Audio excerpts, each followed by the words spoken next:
Canada, like if you go to the stores and you get strawberries all year around, you should understand where strawberries come from, Yeah. right? In the winter, you can't grow strawberries that much, right? So if you get big strawberries, they probably look big, but they're not definitely not the most nutritious.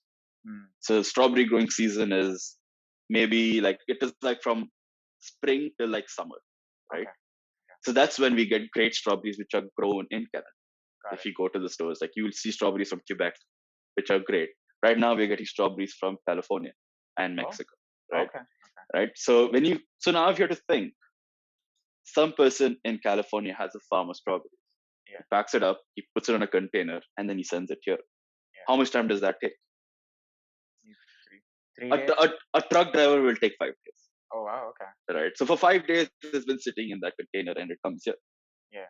Now it comes to a local depot. From that depot, to spread across. So that is, let's say, another 7 days, let's say, right? So then you understand like these intricacies. You understand what is happening. Uh, Mm. so that is what I feel like. I think so. Food in this day and age is so important because you learn a lot about countries and you learn a lot about their trade pacts and you learn a lot about, again, history of people, Sure. from the past of it. Yeah. So yeah, it's a never ending learning process, really.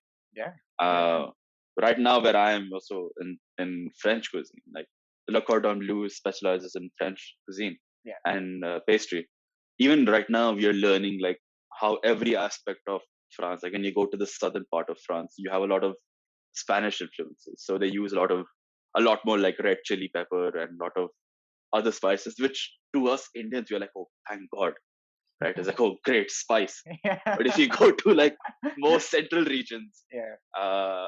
they don't use that much spice, but they use what is locally available to them. Like maybe the central regions have better grasslands, so maybe their meats are much more better because they eat grass, so their meats must be much more sweeter, right? Interesting. And then when you go to the Alps area, you have better sort of cheeses Yeah. because in the Alps is where you have sheep, you have goats, Yeah. so their milk must be a lot more like a lot more sweeter, maybe, right? Yeah. And so Yeah. the cheese production is very big over there. Yeah. So you learn like people and food.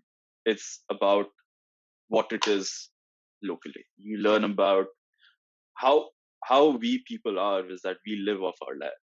Right? A Yeah. lot of people started off like that, Yeah. and before trade, this is what we used to do. Yeah. Yeah. And to Because now, to date, also is a very big influence of what we eat. yeah, yeah, because agriculture is primarily like like an early profession of a lot of our Hmm. ancestors, at least in India. But then I really like what you said about thinking about where your ingredients come from. The Yeah, example of the strawberries, and also eating something that is in season, that is in. yeah, And I think it also gets back to, I mean, why? I don't think only people that do it for a living need to think about this. Everyone that yeah, eats food, we eat yeah, 3 to 4 meals a day. How are yeah, we sourcing our ingredients, and where yeah, they're not coming from the supermarket, they're coming from another place beyond yeah, that, right? So yeah.